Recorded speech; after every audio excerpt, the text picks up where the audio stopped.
The silver burned, but not as much as the knowledge that today might be her last chance to escape before the eclipse and her death. Alara's fingers trembled as she worked the hairpin against the lock mechanism, each scrape of metal on metal sending fresh agony through her wrists where the chains had rubbed raw. 42 days. She'd counted them by scratching marks into the stone wall behind her, each line a testament to survival in this windowless hell.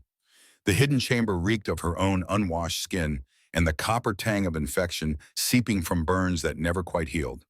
Dawnlight didn't reach this place. She'd learned to track time by the rhythm of footsteps in the corridor, beyond the changing of guards every 6 hours, the single meal delivered each day at what she'd calculated to be noon.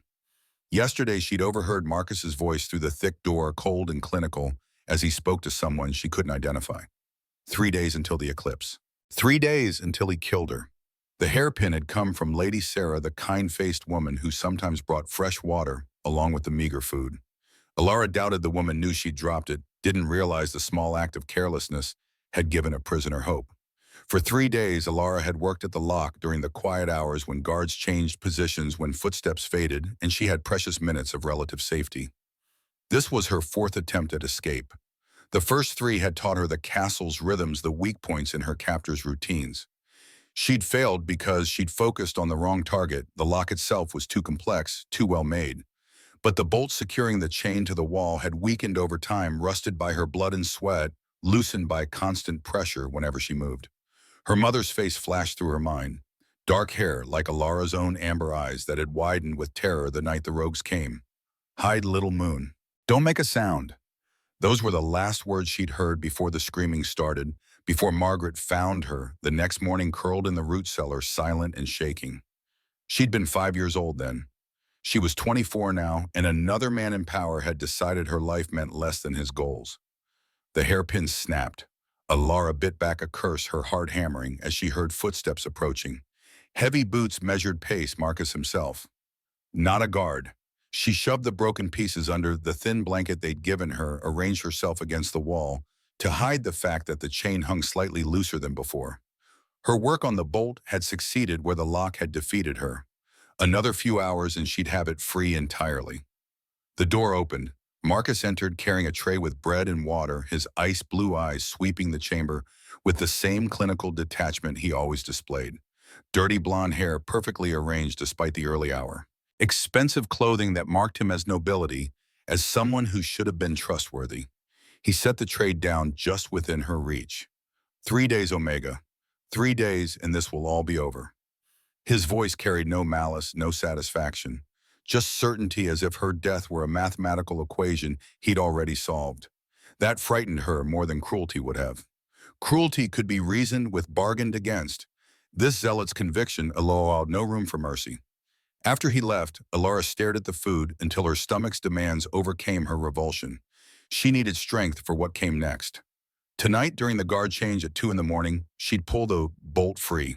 She'd escape this tomb or die trying, because waiting meant death anyway, and at least in flight she'd have agency over her own ending. She forced down the stale bread, every bite an act of defiance. Across the castle, in the training yard where morning sun painted the stone walls gold, Kieran Silverpine moved through sword forms with unusual aggression. Each strike came harder than necessary, faster than the drill required. Commander Victoria matched his pace, but her dark eyes narrowed with concern, reading the tension in shoulders that should have been loose, the tightness in his jaw that spoke of sleepless nights. She parried his overhead swing and stepped back, calling a halt. "You're distracted, Your Majesty. That's the third opening you have left." The title grated. He'd asked her repeatedly to use his name when they were alone, but Victoria maintained protocol even during sparring sessions. Maybe especially then, keeping the distance that separated AlphaKing from subject commander from sovereign. Kieran lowered his blade chest, heaving. Sweat darkened his hair, where he'd tied it back, and his wolf prowled just beneath his skin, restless in a way it hadn't been even during the worst months of the curse. 3 years of watching his kingdom die by degrees had taught him to compartmentalize, to function despite the weight. But lately something had changed. His wolf refused to settle, pulling at him with increasing urgency toward nothing he could identify. The eclipse is in 3 days. The council is getting desperate. Victoria's words carried weight beyond their surface meaning. Kieran had attended last night's emergency session, listened to Lord Blackwood plead for action, any action, as his 7-year-old daughter faded from the wasting sickness. The curse had taken the girl's wolf last week, and without it, she wouldn't survive much longer. Desperation had given way to suggestions Kieran refused to entertain. Some of them had whispered about finding an Omega, any Omega, and forcing the issue. Kidnapping if necessary. One life to save thousands, they'd actually use those words as if mathematics justified atrocity. Desperate enough to suggest blood sacrifices if we had an Omega to sacrifice. The bitterness in his voice made Victoria's expression soften fractionally. Lord Blackwood's daughter is dying. The curse took her wolf last week. She's 7 years old. A pause waited with unspoken implications. Desperation makes people consider terrible things. Kieran knew. He'd sent scouts across the entire territory, then into neighboring packs, searching for any Omega born under a blood moon who matched the prophecy's description. 3 years of searching had yielded nothing but dead ends and false leads. Meanwhile, crops withered despite farmers' best efforts. Rivers ran shallow and muddy where they'd once been clear. Children were born too weak to shift, and elders lost their wolves entirely, dying human deaths that felt like betrayals of their nature. The kingdom was dying, and he could do nothing but watch. His wolf suddenly surged a wave of compulsion so strong he staggered. Victoria caught his arm, steadying him. "Sire." The pulling sensation intensified, no longer a vague restlessness, but a directive with force behind it. East, toward the castle's residential wing. His wolf howled internally, demanding obedience with an insistence that bordered on painful. "Not now," Kieran growled at the beast sharing his soul. It didn't listen. If anything, the urgency increased, threatening to overwhelm his human control. Gold bled into his vision claws, pricking at his fingertips. He forced the shift back, breathing through the need that made his entire body ache. "When's the last time you shifted? Your wolf needs release." Victoria's concern was warranted.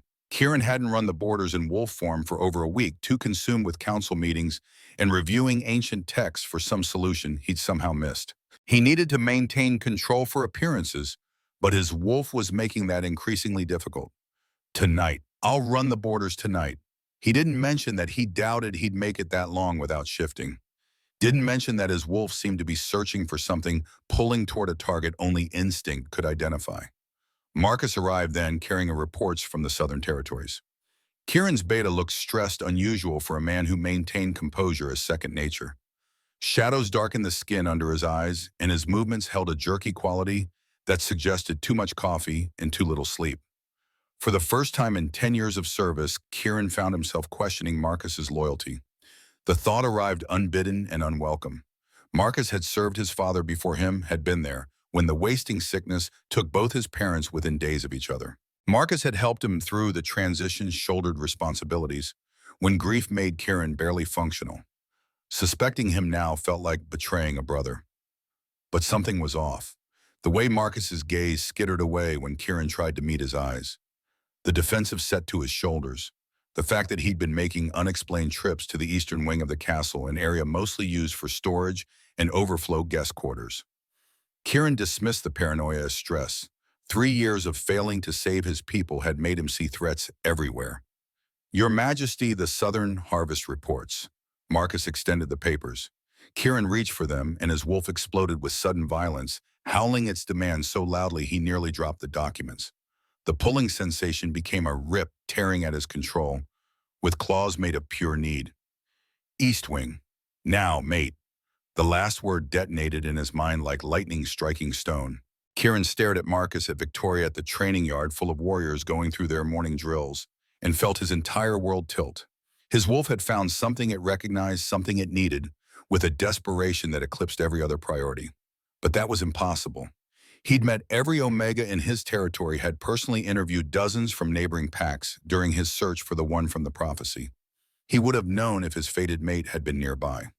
The bond was supposed to be instantaneous, unmistakable, unless she'd been hidden from him, unless someone had deliberately kept her away, concealed her presence behind walls and secrets, and his wolf snarled, shoving reason aside. Kieran spun and ran. Behind him, Victoria's shout of surprise faded into meaningless noise.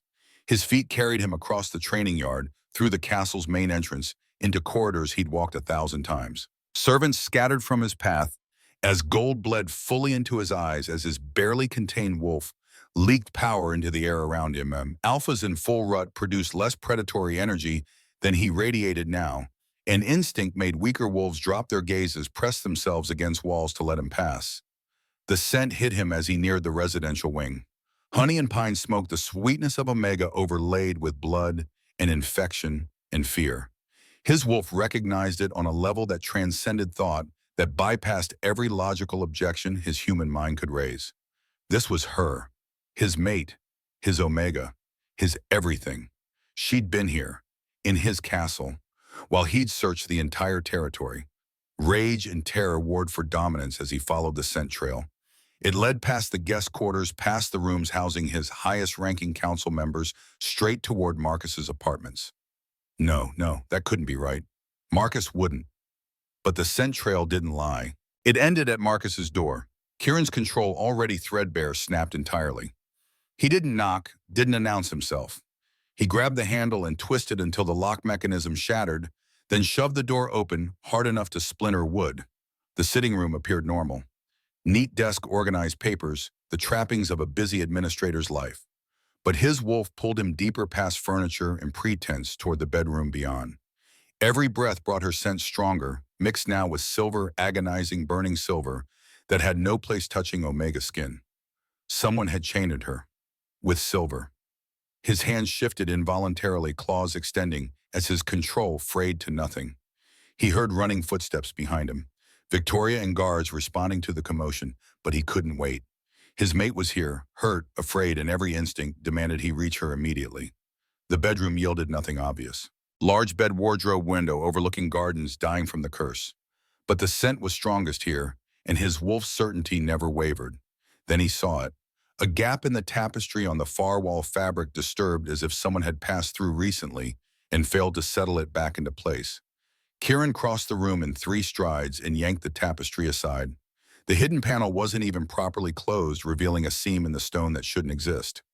He shoved it open and stepped into darkness beyond. The smell of silver burns hit him first, so strong it made his wolf whimper.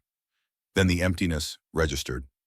A small chamber, windowless, and rank silver chains hanging from bolts in the wall. Blood staining the stone. Scratches marking days of captivity. 42 of them he counted in horror, but no prisoner. She'd been here. Recently, within the last few hours, based on scent strength. But now she was gone. Behind him, Victoria and her warriors filled the bedroom, their shock palpable as they took in the hidden chamber. "Your Majesty, what is this?" Kieran couldn't answer. His wolf howled with fury and fear, scent receptors flooding his brain with information. His mate had been imprisoned here, chained, burned, starved. And now she was gone, her trail leading from this torture chamber out into the castle. She'd escaped. Somehow, impossibly, his Omega had freed herself and fled into a territory she didn't know, through a castle full of people who might recapture her. Unless Marcus had moved her, preparing for the final act of whatever plan had kept her here. Kieran spun to Victoria, gold blazing in his eyes. "Find Marcus. Bring him to me in chains. Search every room in the eastern wing. There's a woman loose in the castle, Omega, about 5'6", reddish-brown hair, amber eyes. She'll smell like honey and pine smoke. When you find her, treat her gently. She's injured and will be terrified. Tell her he stopped," throat closing around words that felt too inadequate. "Tell her the Alpha King is looking for her. Tell her she's safe now." Victoria's expression hardened with understanding, with fury that matched his own. "Consider it done, Your Majesty." She dispatched orders rapid fire, sending warriors in all directions, sealing exits, initiating a search pattern that would cover the entire castle within the hour. But an hour might be too long. If his mate was running, blind, injured, and desperate, she could do irreparable harm to herself, trying to escape perceived threats. The bond pulled at him weaker now that he'd left the chamber, but still present, a compass pointing toward connection. Kieran followed it, trusting his wolf in a way he hadn't allowed himself to for months. He ran. Alara's lungs burned as she fled through corridors that all looked the same. Stone walls, tapestries depicting wolves under moon doors that might hide salvation or capture. She'd pulled the bolt free during the early morning guard change, exactly as planned. Working it loose had taken every bit of strength her malnourished body possessed, but desperation granted power that health sometimes couldn't. The blanket she'd wrapped around the chains muffled their sound somewhat, though not enough for true stealth. She'd emerged into Marcus's bedroom to find it empty, a gift from whatever gods still watched over abandoned Omegas, and nearly bolted immediately. But voices from the sitting room had frozen her in place. Marcus speaking with someone whose voice rumbled too low for her to distinguish words clearly. She'd pressed herself against the wall, hardly daring to breathe and listen to her captors plan her murder. Everything is prepared for the eclipse. The ritual altar, the blade, the binding runes. Marcus's clinical tone suggested he might have been discussing dinner arrangements rather than human sacrifice. And you're certain the sacrifice will work. My daughter is dying, Marcus. If this fails, that second voice thick with desperation. A father watching his child fade and willing to do anything, sanction anything to save her. Alara's heart might have softened if that salvation hadn't required her death. The prophecy is clear. An Omega born under the blood moon sacrificed during eclipse. Her power transfers to the one who wields the blade. That person gains strength to break the curse. But the king would never allow. Kieran doesn't need to know until it's done. By the time he realizes the curse will be broken, and he'll have no choice but to accept it. And the power you gain from the sacrifice. The pause before Marcus answered had stretched long enough for Alara to hear her own heartbeat thundering in her ears. Will be enough to challenge him if necessary. But I hope it won't come to that. I'm doing this for Silverpine, for all of us. She'd heard enough. While they continued their conspiracy and voices dropping too low to distinguish, Alara had slipped past them through the sitting room, while their backs were turned out into corridors she'd never seen before. Her 6 weeks in darkness had left her completely disoriented regarding the castle's layout. She chose directions at random, running when corridors were empty, hiding behind statuary and corners when footsteps approached. The blanket slipped twice, chains clanking loud enough to make her freeze in terror, certain she'd be discovered. But luck or fate granted her continued freedom as she fled deeper into the castle's maze. Until a guard spotted her, the shout intruder East Wing sent ice through her veins. She ran faster, ignoring the way silver burns screamed with each movement, the way malnutrition made her legs shake and vision blur. Behind her, more shouts joined the first boots, pounding stone as warriors mobilized.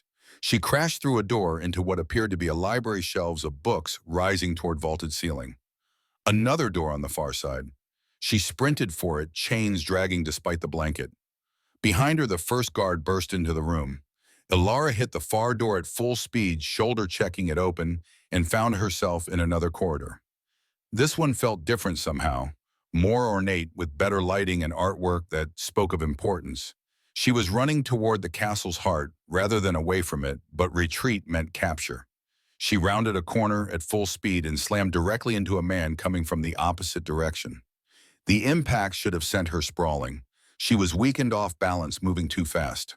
But impossibly strong hands caught her before she could fall, steadying her with a gentleness completely at odds with the power she could feel radiating from the person she'd hit. Alara looked up and the world stopped.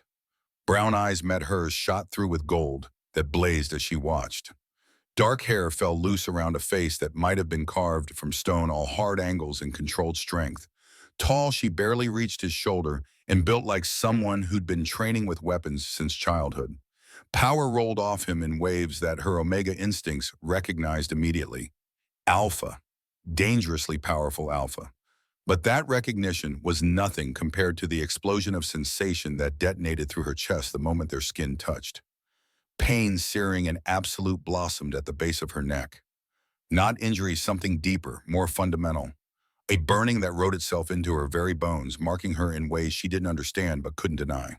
Every nerve in her body lit up simultaneously, awareness of him flooding her senses until she could barely distinguish where she ended and he began. The chains fell from nerveless fingers, forgotten. What is this? Her voice emerged hoarse from weeks of disuse, barely more than a whisper. But he heard. Those brown gold eyes widened with shock that mirrored her own understanding dawning across features that had been hard with fury moments before. His hands on her arms tightened fractionally, not restraining, but steadying, as if he knew her legs were about to give out. She could feel his emotions through the connection that had formed horror at her condition, rage at whoever had hurt her, desperate relief that she was here, that she was his mate. The word resonated through the connection, not spoken aloud, but communicated through whatever bond had just snapped into place between them. Her wolf, silent and suppressed for so long under Silver's torture, lifted its head and howled recognition. This was her fated mate, the one person in all the world meant to be hers and she his. The bond every Omega dreamed of finding, and most never did. She'd met him while fleeing for her life, covered in blood and filth, with guards shouting behind her and death waiting in 3 days. Those guards arrived then, Commander Victoria in the lead with warriors flanking her. They pulled up short, seeing their king holding a bleeding woman in torn clothing chains, smoking where Silver had burned through fabric to skin. Victoria's dark eyes went wide, taking in the scene with the tactical assessment of someone trained to evaluate threats. "Your Majesty," we heard. She stopped dead, clearly seeing whatever change the mate bond had wrought on her king's face. Marcus pushed through the warriors, and Alara felt the man holding her go absolutely rigid. The rage that had been controlled a moment before surged into something primal, barely contained violence, that made the air around them crackle with alpha power. "You chained my mate," the words emerged more growl than speech command, weight behind them that forced every wolf present, except Alara, to their knees. Marcus stayed upright through obvious effort, ice blue eyes calculating rapidly as his careful plans unraveled in real time. "Your Majesty, I can explain." The king's voice dropped to something barely human. "You chained my mate with Silver. There's nothing to explain." Alara watched the confrontation through a haze of shock and pain. She'd heard Marcus call this man the king, but hadn't processed what that meant. The Alpha King, the ruler of Silver Pine territory, the one Marcus had been betraying with his conspiracy. The one whose mate bond had just sealed itself to her, a prisoner who knew nothing about him, except that he looked at her like she was precious, and his rage at her suffering was absolute. Her knees buckled. The king caught her instantly, one arm sliding behind her back, while the other supported under her knees. He lifted her as if she weighed nothing, cradling her against his chest with such careful gentleness, it made her throat close. "Please, he's going to kill me in 3 days. Sacrifice during eclipse. I heard them planning it. There are others, Lord Blackwood, maybe more." The words tumbled out, desperate and honest, because if she was going to trust anyone, it had to be this man whose emotions she could feel through the bond. His horror, his protective fury, his absolute determination that no one would hurt her again. "Please, I don't want to die." Something in his expression cracked the rage, giving way to tenderness that seemed wrong on features designed for command. "You're safe. I swear to you, you're safe now. No one will hurt you again." He turned his gold-bleeding gaze to Victoria. "Marcus, don't move." Guards surround him. Victoria moved immediately, warriors encircling the beta, who'd stood at their king's right hand for a decade. Marcus didn't resist, just stood rigid with that calculating expression that suggested his mind was working through alternatives, escape routes, contingency plans. "Take him to the dungeons. Maximum security. Triple guard. No visitors without my direct authorization." Marcus tried to speak. "Sire, you don't understand," but the king cut him off with a snarl that was pure wolf. "You chained my mate with Silver. There's nothing to understand. She's the Omega from the prophecy. I found the way to save everyone by murdering her. Take him away. Now!" The guards hauled Marcus toward the door. He called back over his shoulder, desperation finally cracking through his composure. "The kingdom is dying. 3 days, Kieran. What will you do when the children start dying? When the last crops fail, will your honor feed them, Kieran?" So that was his name, didn't respond. But Alara felt the words land through the bond, felt his guilt and fear and determination war with each other. The conflict of a ruler watching his people suffer and having no solution except the one that required him to become a monster. Marcus disappeared from view, his shouts fading as guards dragged him deeper into the castle. The corridor fell silent except for Alara's ragged breathing and the pounding of her heart. Kieran looked down at her, and she saw past the alpha dominance to the man beneath. Someone exhausted, burdened, terrified for his people, and newly terrified for her. Someone who'd been searching for answers and found instead a mate he hadn't known existed in circumstances designed to tear them apart before they'd even begun. "Can you stand?" His voice had gentled all command, weight stripped away. She tried pushing against his hold and made it approximately 2 seconds before her legs gave out entirely. He caught her, of course, he caught her and pulled her back against his chest. "I've got you." 3 simple words, but they carried a promise she wanted desperately to believe. "I'm going to carry you to my chambers. You need medical attention. Is that all right?" The fact that he asked that he gave her choice even now when she was clearly incapable of walking meant more than he could possibly know. Every person in power she'd encountered had taken what they wanted without permission. This Alpha King mate asked for consent to help her. "You really didn't know I was here." His arms tightened fractionally, pain bleeding through the bond. "No, and that's a failure I'll have to live with. But right now you need help." She studied his face, reading sincerity in every line. Her wolf was already convinced, howling at certainty that this man would protect them, that the mate bond wouldn't lie. Her human side, traumatized and suspicious, needed more evidence. But she was bleeding and weak and had nowhere else to go. All right. He carried her through corridors that grew progressively more ornate, past servants who stopped and stared, past nobles who whispered behind raised hands. Alara kept her face pressed against his chest, smelling cedar, and something uniquely him, feeling his heartbeat steady beneath her ear. The mate bond hummed between them, a comfort and a complication she didn't have the energy to process. They passed a woman in healer's robes who immediately changed direction to follow them. Kieran issued orders without slowing his pace, Dr. Helena to meet them in royal chambers, Lady Sarah to bring fresh clothing and hot water. Everyone scattered to obey the efficiency, speaking to a ruler who was respected, possibly even loved by those who served him. His chambers occupied the castle's highest tower, with windows overlooking gardens Alara could see were dying. Once these grounds must have been beautiful. Now they showed the curse's fingerprints, decay spreading like cancer through everything green and growing. One stubborn apple tree still held leaves, fighting against inevitable death, like the kingdom itself. Like her, for 6 weeks in darkness. Kieran laid her on a bed that felt impossibly soft after stone floors and thin blankets. She sank into silk sheets, into warmth and safety she hadn't known since Oak Ridge, since before soldiers came and her quiet life ended. He stepped back, giving her space, but she could feel his reluctance through the bond. His wolf wanted him closer, wanted to curl around her and guard against any threat. Only human restraint kept him at the foot of the bed, hands clenched into fists as he fought instinct. Dr. Helena arrived within minutes, an older woman with gray threading, dark hair, and competent hands that had clearly treated thousands of patients. She took in Alara's condition with a clinical eye that missed nothing. The silver burns, the malnutrition, the dehydration, the infection. How long? 6 weeks. Helena's expression hardened. In silver the entire time. The healer's gaze cut to Kieran, question and fury mixing. "Who, my beta?" Former beta. The correction carried weight.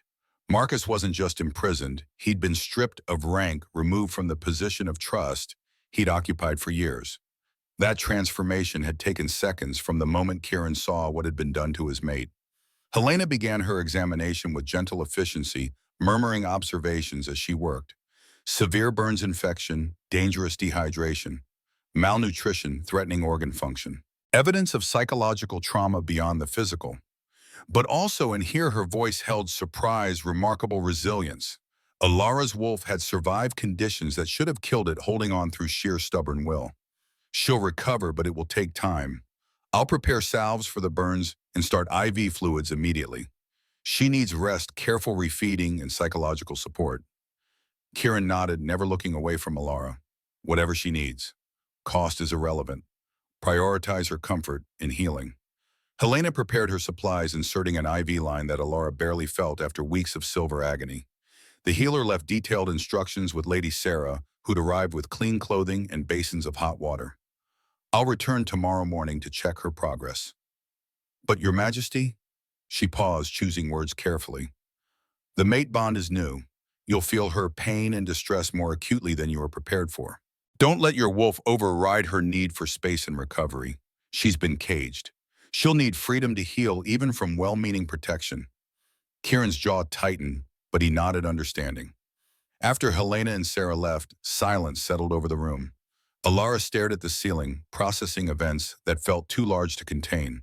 6 hours ago, she'd been chained in darkness. Now she lay in royal chambers, mated to an Alpha King, she'd never met with her would-be murderer, imprisoned, and an entire castle apparently mobilized for her care. The cognitive dissonance was almost funny. "What's your name?" Kieran's question, soft in the quiet, drew her attention. He'd moved to a chair by the window, positioning himself where he could see her, but maintaining the distance Helena had advised, fighting his wolf's demands for the sake of her comfort. Alara. Alara of Oak Ridge Village. Oak Ridge. Pacific Northwest Territory near the coast. She nodded, surprised he knew it. But of course he would, an Alpha King knew all the pacts and settlements in his territory.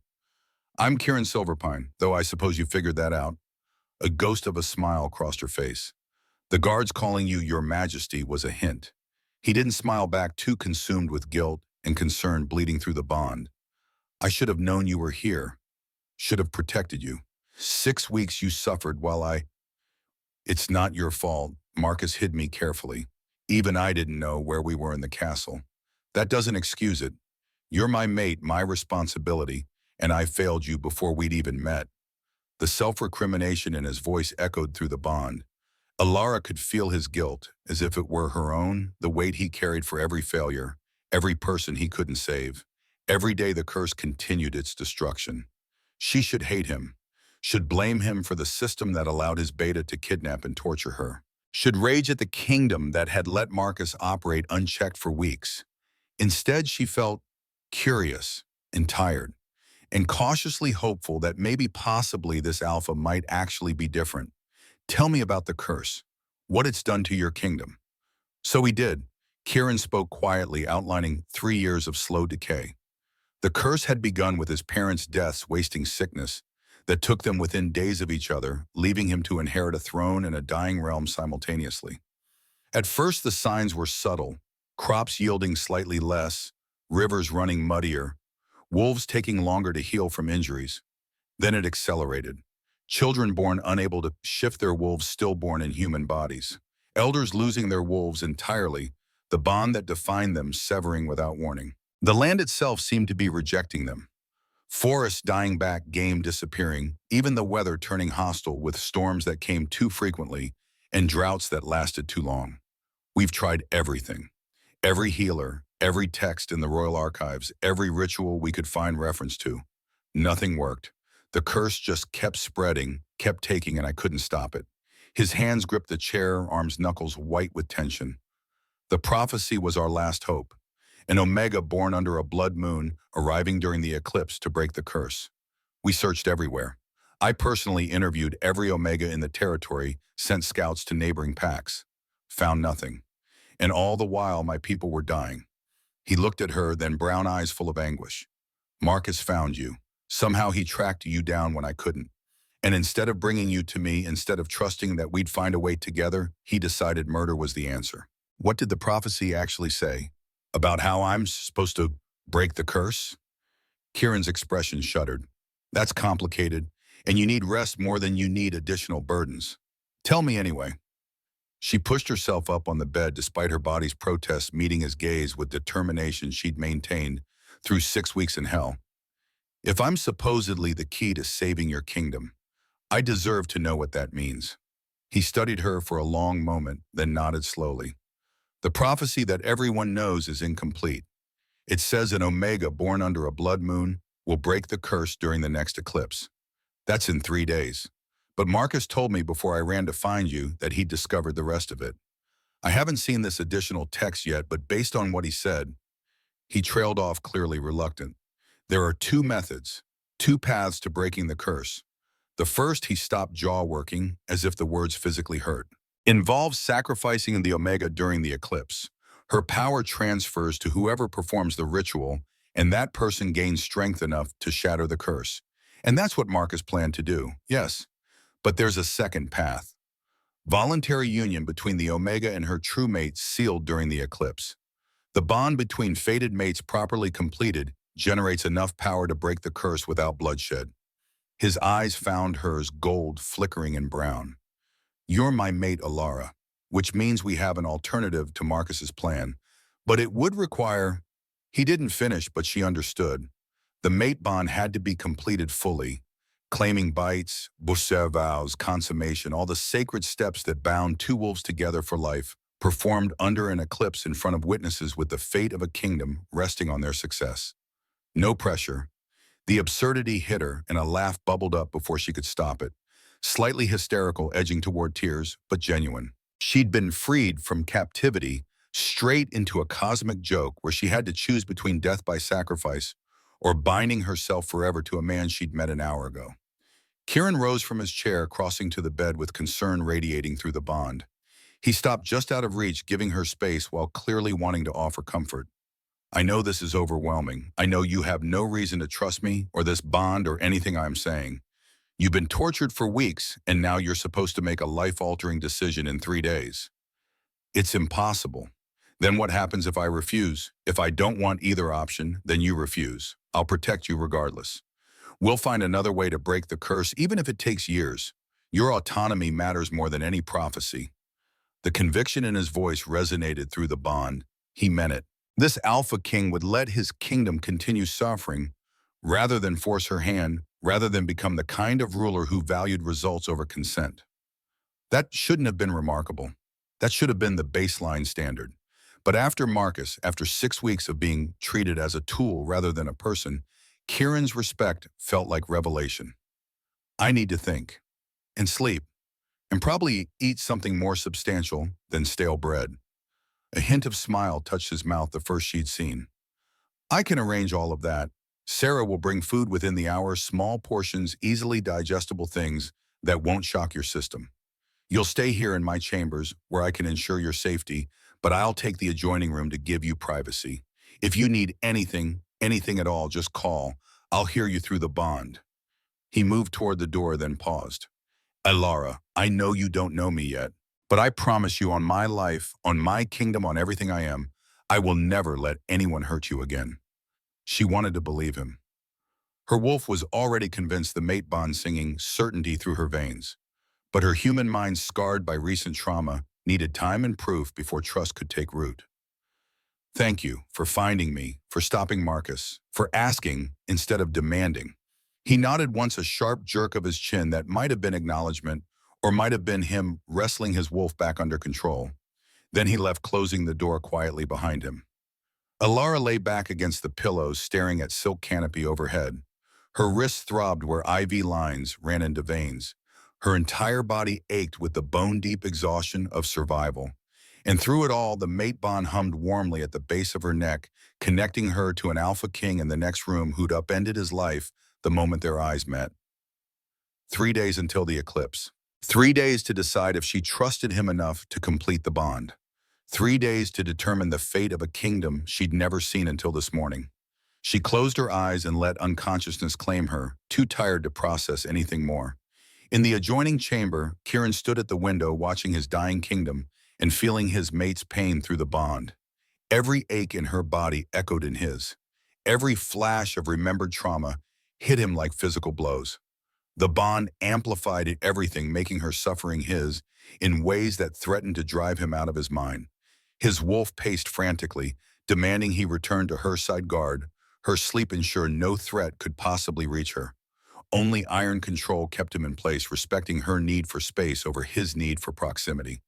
Commander Victoria arrived as sunset painted the sky in shades of blood and gold. She carried reports, her expression grim. Marcus is secured in the lowest dungeon cells. Triple guard as ordered. He's not talking, but we searched his chambers thoroughly. And Victoria laid out items on his desk. Documents, letters, an ancient scroll sealed in protective casing. Kieran's blood ran cold as he read through evidence of conspiracy that went far deeper than one beta's betrayal.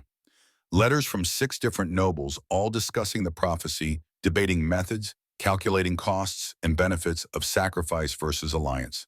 Lord Blackwood's handwriting desperate and pleading as he begged Marcus to save his daughter. Lady Serena's elegant script outlining how the kingdom could be reorganized after the curse broke, power redistributed to those who'd shown true commitment to Silverpine's survival. They'd all known, maybe not about Alara specifically, maybe not about the kidnapping and torture, but they'd known Marcus was planning something, and they'd offered support. How many conspirators total?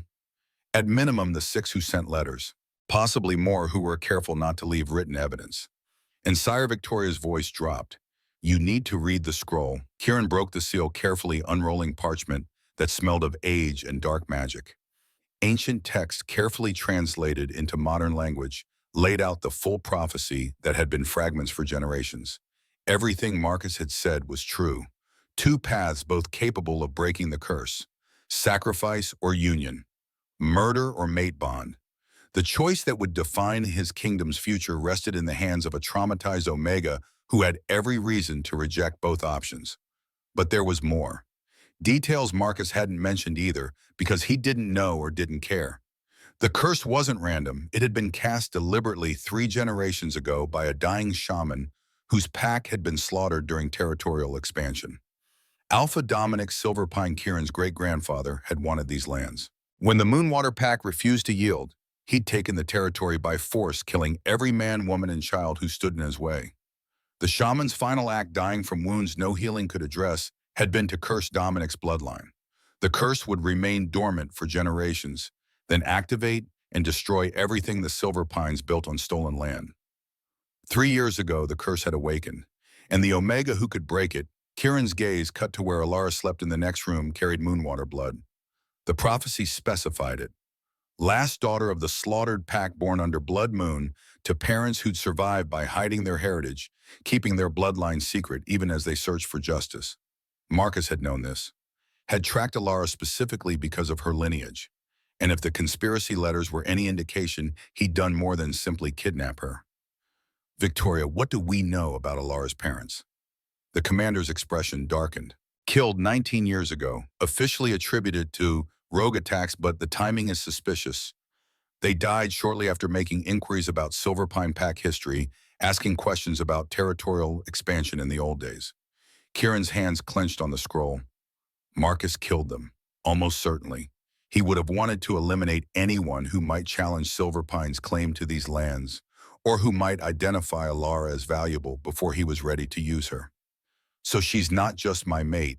She's the last survivor of the pack my great-grandfather slaughtered, orphaned at 5 by my beta's orders, hidden for 19 years, then kidnapped and tortured when Marcus decided she was more useful dead than alive. Victoria nodded slowly.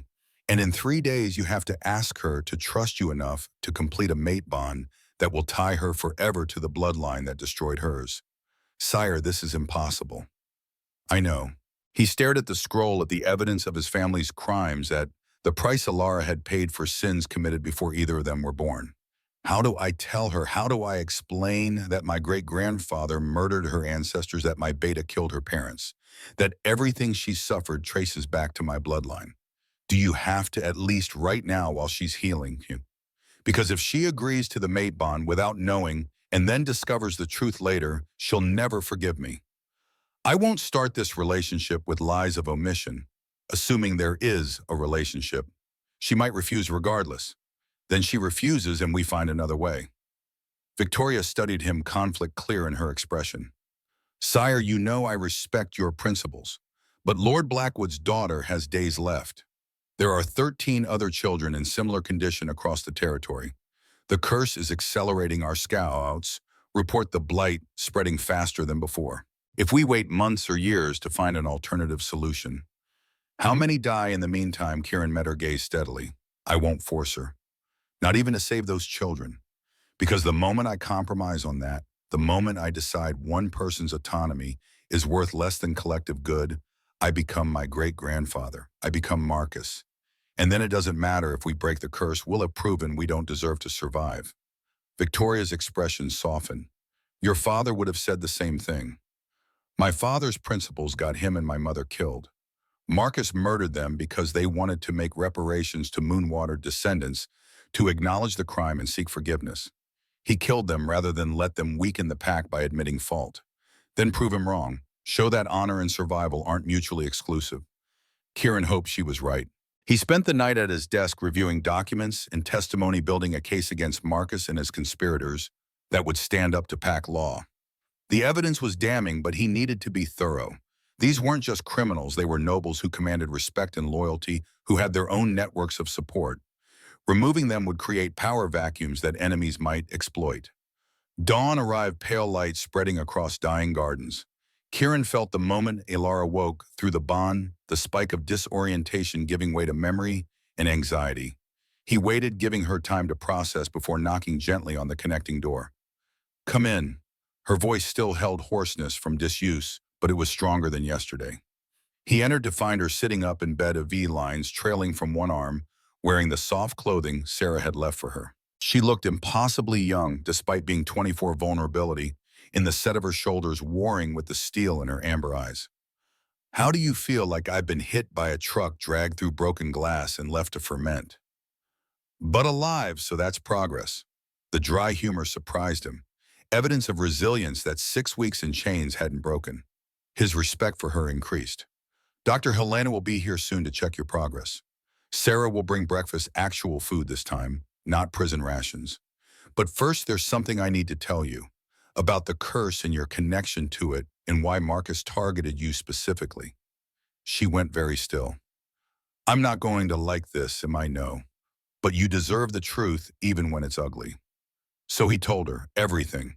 His great-grandfather's massacre of the Moonwater Pack, the shaman's dying curse, the fact that Alara carried Moonwater blood, and her parents had been murdered to keep that heritage secret. He laid out the full scope of Marcus's conspiracy, the nobles who'd supported it, the evidence suggesting her parents' death was anything but random. With each revelation, he felt her emotions through the bond. Shock giving way to fury, grief resurging for parents she'd lost at 5, betrayal at learning the scope of what had been stolen from her. But underneath it all, a core of steel that refused to break even as her worldview shattered. When he finished, silence stretched between them. Alara stared at her hands, processing information that redefined her entire life. She'd thought herself an orphan raised by kind strangers. In reality, she was the last survivor of a genocide hidden and then hunted, her tragedy directly traceable to the man whose mate bond she now carried. "So your family killed mine. Your beta killed my parents. And now you're asking me to bind myself to you forever to fix a curse that exists because your great-grandfather was a murderer." When she put it that way, it sounded indefensible. "I'm not asking anything.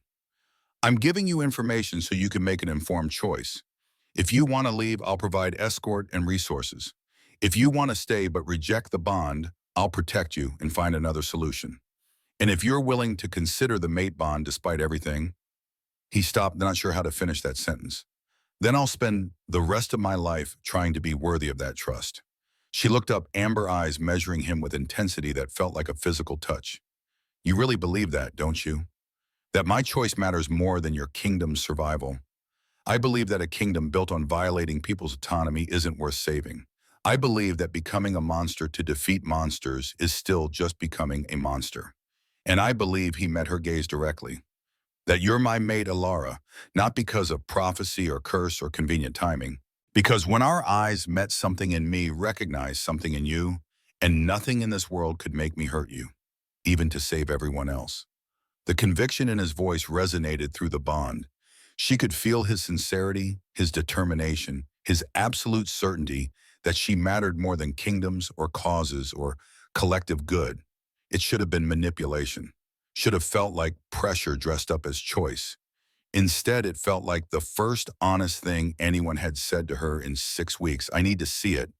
The dying kingdom, the children who are sick. I need to understand what I'm choosing between, not just hear about it secondhand." Kieran nodded slowly. "Dr. Helena won't like you moving around so soon, but if you're willing to risk it, I'll take you anywhere you want to go. Then get me out of this bed. I've spent enough time lying down." Dr. Helena arrived with protests already forming on her lips, but one look at Alara's expression silenced them. The healer checked vitals with practiced efficiency, muttering about stubborn patients and irresponsible kings, though her hands remained gentle as she removed the IV line and applied fresh bandages to silver burns that had begun impossibly to show signs of healing. "You're recovering faster than you should. Your wolf is stronger than any I've encountered." Alara flexed her fingers, testing strength that had returned overnight despite malnutrition that should have kept her bedridden for days. The mate bond hummed warmly at her neck, and she wondered if Kieran's alpha power was somehow feeding into her recovery, accelerating what should have taken weeks. Kieran waited while she dressed in clothing Sarah had provided, simple but well-made, size perfectly, despite no one having taken measurements.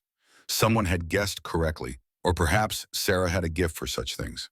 The fabric felt foreign against skin, accustomed to rags and chains, luxury she'd never experienced even in Oak Ridge's simple comfort.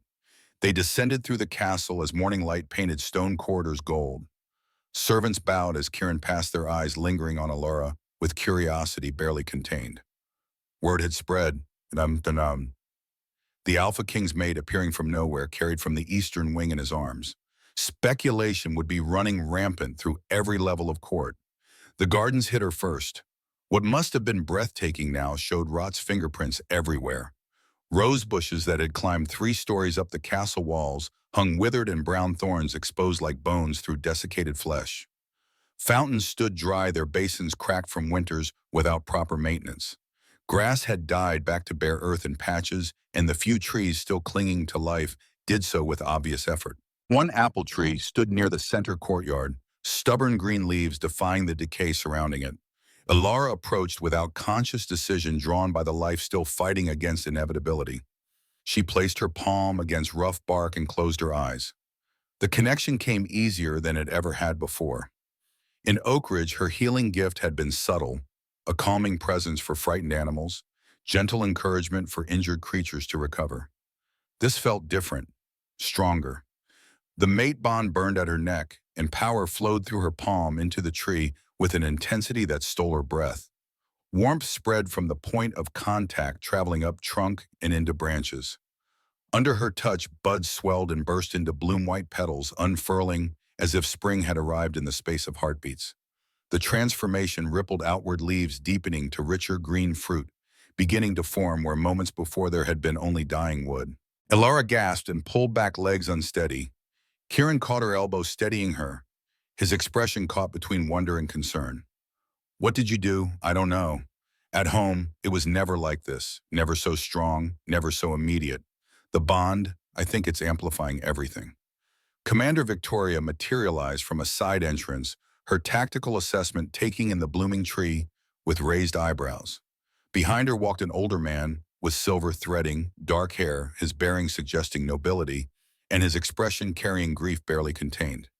"Your Majesty, Lady Alara, Lord Blackwood has requested an audience." The name sent ice through Alara's veins. Blackwood, one of the conspirators, the man who'd been in Marcus's chambers discussing her sacrifice. Kieran's hand tightened fractionally on her elbow. Protective instinct bleeding through the bond. "Bring him forward." Blackwood approached with shoulders bowed under invisible weight. Up close, the signs of prolonged stress marked him clearly. Shadows under eyes that had forgotten sleep lines carved deeper than his years, warranted hands that shook slightly before he clasped them together. This wasn't the cold conspirator she'd imagined. This was a father watching his child die. "Your Majesty, Lady Alara, I come to beg forgiveness and offer explanation, not excuse. My daughter Lily is 7 years old. 3 days ago, the curse took her wolf. Without it, she's fading. The healers give her perhaps a week before her body gives up entirely." His voice cracked. "When Marcus presented his plan, the sacrifice, I knew it was wrong. I knew. But when your child is dying and someone offers salvation, even terrible salvation, desperation makes monsters of decent men. I supported him because I couldn't watch Lily die without trying everything, anything, even atrocity." Alara studied the man who'd been willing to murder her for his daughter. Rage would have been easier. Rage would have let her dismiss him as evil, categorize and condemn without the messy complexity of understanding. But she'd felt that desperation herself during 6 weeks in chains, the willingness to do anything for even the possibility of freedom. "Where is she, your daughter?" Blackwood's eyes widened, not having expected the question. "At home with her mother. Too weak to travel. Take me to her." Kieran's surprise echoed through the bond, but he didn't contradict her. Instead, he gestured to Victoria. "Prepare horses. We ride immediately." The journey to Blackwood's estate took less than an hour, but every minute let Alara see more of the curse's devastation. Fields that should have been green with early summer growth stood barren and cracked. Forests visible in the distance showed brown spreading through foliage like disease. They passed a river running so shallow its bed was half-exposed water, the color of mud, rather than the crystal clarity Kieran described from before the curse. People working those failing fields looked up as their king passed, hope and desperation mixing on faces too thin too worn. Children played in dirt rather than grass, their games subdued in ways childhood shouldn't be. Ilara felt Kieran's guilt through the bond, the weight he carried for every person suffering, every life the curse touched. Blackwood's home, while noble, showed the same decline as everything else. Gardens struggling, paint peeling, general air of maintenance deferred because energy went towards survival rather than aesthetics. A woman met them at the door, Blackwood's wife, her face ravaged by the same sleepless grief as her husband. She's upstairs. Please, if there's anything you can do. Ilara followed them to a second-floor bedroom, where a small girl lay in a bed too large for her frame. Lily Blackwood had her father's coloring and her mother's delicate features, but the curse had stolen the vitality that should have animated a 7-year-old. Her breathing came shallow and labored, skin pale as parchment, eyes closed as she drifted in twilight between waking and true rest. Ilara knelt beside the bed, placing one hand on the girl's chest. She closed her eyes and reached for the connection that had come so easily with the apple tree. The curse met her like a wall. Not passive decay, but active malevolence. Dark threads wrapped around Lily's wolf, strangling and poisoning simultaneously. Ilara pushed against it, sending her healing power to combat the rot, and pain exploded through her chest as the curse pushed back. This wasn't natural disease that could be soothed or redirected. This was magic designed to destroy, cast with dying hatred by someone who'd watched everything they loved burn. The shaman's final curse, written in agony and rage, meant to make the Silver Pines understand loss the way Moonwater Pack had understood it. Children dying, land poisoning, everything built on stolen ground crumbling back to dust. Ilara pushed harder, ignoring the way her vision blurred and her own breathing went ragged. The mate bond flared at her neck, and suddenly Kieran's power was there, flowing through the connection between them, reinforcing her efforts. Not controlling, not overriding, but supporting his strength, supplementing hers without taking over. Together, they unraveled the curse's hold on Lily, thread by thread. Dark magic fought them, burning through Ilara's reserves faster than she'd imagined possible. Sweat beaded on her forehead. Her hands shook, but the girl's breathing eased, color returning to cheeks that had been gray moments before. The last thread dissolved. Lily's eyes opened amber like Ilara's own, and her wolf stirred in depths where it had been silent. Mama Lady Blackwood collapsed beside the bed, pulling her daughter close as tears of relief poured unchecked. Lord Blackwood stood frozen, staring at Ilara as if she were salvation personified, miracle made flesh. Ilara tried to stand, and her legs gave out entirely. Kieran caught her before she hit the floor, lifting her as easily as he had yesterday, cradling her against his chest, while concern flooded the bond. You pushed too hard. Helena said you needed rest, not immediate magical exertion. The girl was dying. Her voice emerged, barely audible exhaustion dragging at every word. I know, but that doesn't mean you sacrifice yourself immediately after being freed from captivity. He carried her from the room while Blackwood and his wife remained focused on their daughter, too overwhelmed with relief to even thank their unexpected savior properly. Victoria followed them downstairs and out to where horses waited, her expression thoughtful as she watched Kieran settle Ilara in the saddle before mounting behind her, keeping her secure within his arms for the ride back. The return journey passed in a haze. Ilara drifted between consciousness and sleep, vaguely aware of Kieran's steady heartbeat against her back, the bond pulsing warmly at her neck, the sound of hoofbeats on packed earth. By the time they reached the castle, she'd slipped fully unconscious. She woke in the royal chambers again, late afternoon sun painting the walls amber. Dr. Helena sat in the chair by the window reading reports and radiating disapproval so thick Ilara could taste it. I specifically said rest, not immediately healing curse victims. Your body hasn't recovered from 6 weeks of torture. Magical depletion on top of existing trauma could have killed you. But it didn't, only because your mate bond supplemented your power. Without King Kieran's strength reinforcing yours, you'd be dead now. Helena's bluntness carried no cruelty, just clinical assessment of medical facts. The curse is alive, sentient. It fights back against anyone trying to break it, and it's far stronger than you are right now. Don't try that again without proper preparation. Ilara nodded, understanding, though. Part of her rebelled against the restriction. Lily was alive because she'd taken the risk. How many other children were dying while she recovered? But Helena was right about one thing. She'd felt the curse's consciousness, its deliberate malice. Breaking it wouldn't be simple healing work. It would be battle, and battles required strength she didn't yet possess. Kieran entered carrying a tray with soup and bread still warm from the kitchens. He dismissed Helena with a nod and settled into the chair she'd vacated. Lord Blackwood sent word. Lily is recovering fully. Her wolf has returned, and she's asking when she can play outside again. Good. Alara accepted the soup, her hands steadier than they'd been in the morning. The food tasted real in ways prison rations never had. Herbs, she could identify vegetables cooked with care, bread that was fresh rather than stale. She ate slowly, savoring each bite. You saved her, a child whose father planned to murder you. Why? Because she's 7 years old, and it's not her fault her father made terrible choices out of desperation. Alara met his eyes over the soup bowl. Because I know what it's like to be an innocent caught in power struggles between adults. Because my parents died and left me alone, and I wouldn't wish that pain on anyone. And because if I'm supposed to be this prophesied savior, I should probably start saving people. You're not required to save anyone. The prophecy doesn't make demands, it offers possibility. Maybe. But I felt the curse today when I touched Lily. Really felt it. Marcus was right about one thing, it's accelerating. 3 more days and it'll be even stronger than it is now. 3 more weeks and half your territory will be dead. 3 more months and there won't be a Silver Pine kingdom left to rule. She set down the empty bowl. So tell me about the second path.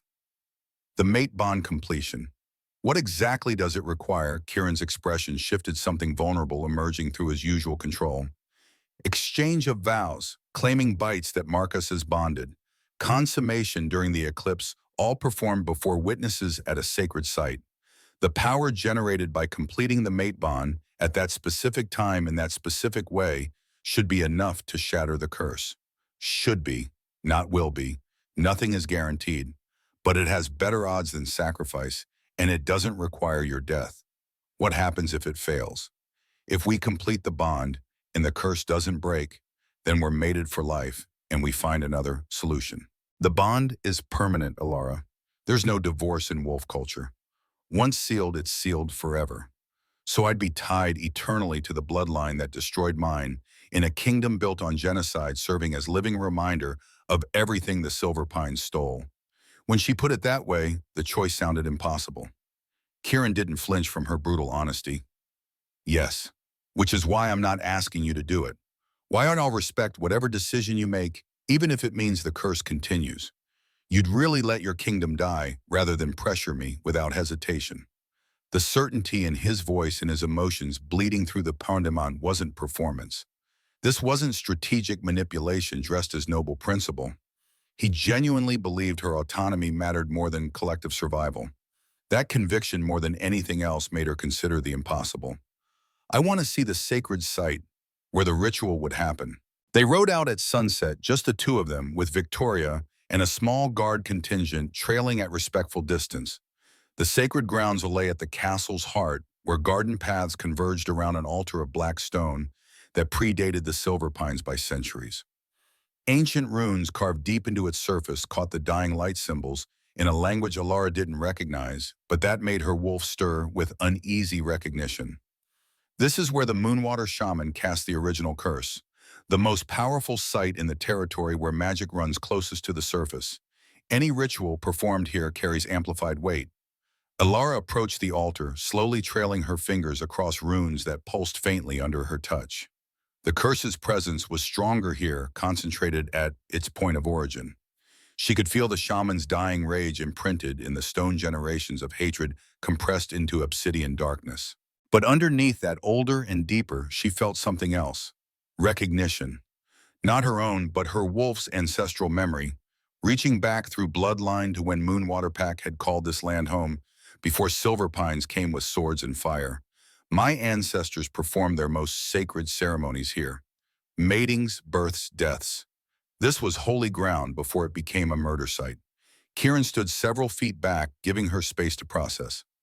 If you agreed to the ritual, we'd reclaim that holiness. Transform this place from site of genocide to site of healing. Your bloodline joining with mine, acknowledging past crimes while building toward different future. Poetic. Also possibly propaganda. But even as she said it, Alara felt the rightness of the concept. The shaman had cursed this ground with death. She could bless it with life. The symmetry appealed to something deep in her Omega nature, the drive to heal and build rather than destroy. Tell me about your parents.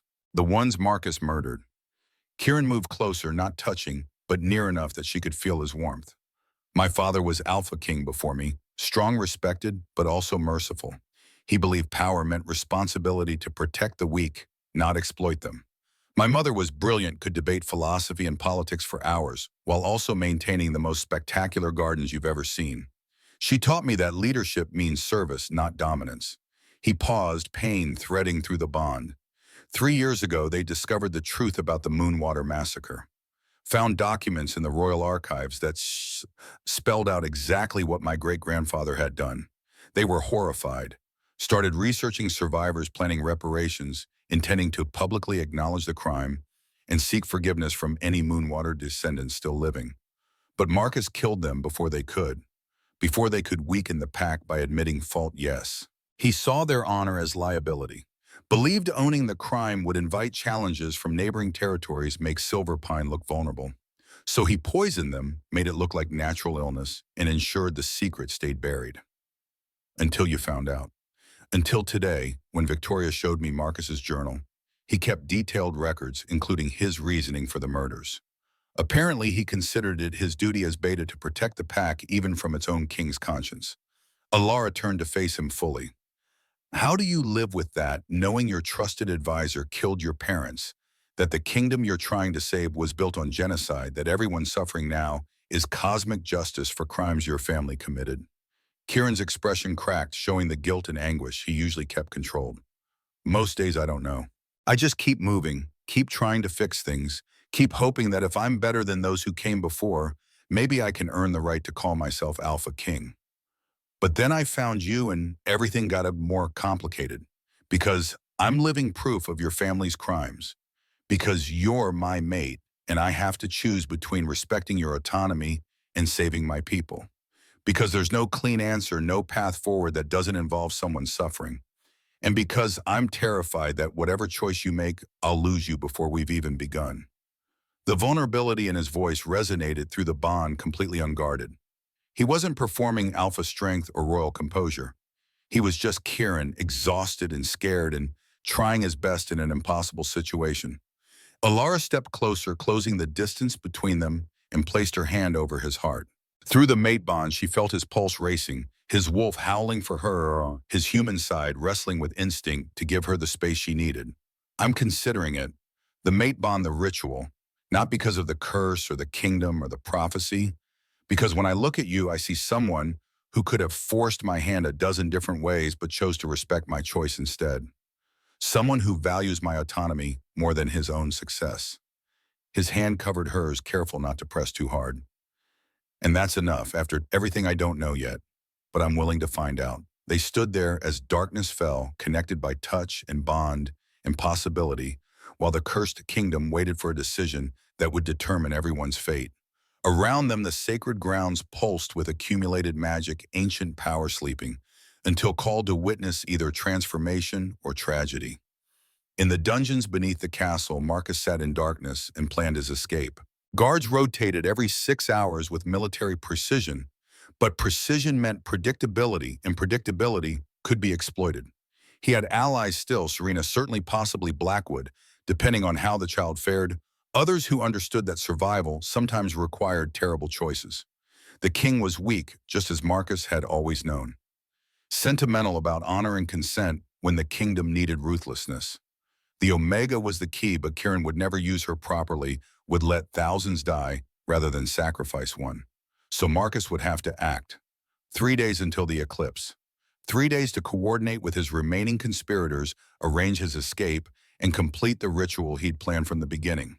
The Omega would die on that altar, whether she wanted to or not, and the power from her sacrifice would make Marcus strong enough to challenge Kieran for the throne. Then he'd rebuild Silverpine properly with leaders who understood that hard choices separated great alphas from merely good ones. The kingdom would be saved, and history would judge his actions as necessary rather than criminal. He just had to survive long enough to see it through. Above, unaware of plots forming in shadow, Alara and Kieran returned to the royal chambers. The eclipse was 2 days away. Time enough to prepare or not nearly enough depending on perspective. Alara's burns had healed to pink scars, her strength mostly returned, but exhaustion from healing Lily still dragged at her bones. Stay tonight. Not here, but close. The adjoining room. Kieran gestured to the door connecting his chambers to what must be a guest suite.